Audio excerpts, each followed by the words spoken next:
Suction control is an important factor to consider that I think is often overlooked, actually. It's really important to be able to control the suction on a vacuum.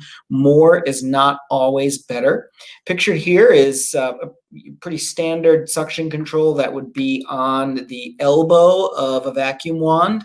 These come in a couple of different styles. In the previous slide, you saw this style. Vacuum wand are pretty common. They have the suction control as this ring, and you turn that ring and open up a hole underneath there, or you can close it down. When you open up the hole underneath the ring, you're reducing the suction.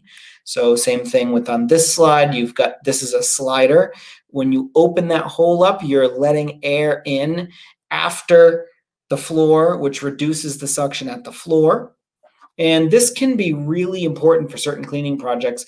If you're cleaning upholstered furniture, curtains and drapes, anything lighter, if you've ever tried to run a vacuum down a drape, it can just suck the drape right into the vacuum. And that's because the suction's too powerful. So this would be an example of when you'd want to lower the suction. Sometimes on higher pile carpets too, it's nice to lower the suction, or I should say not higher pile, but area rugs that are softer.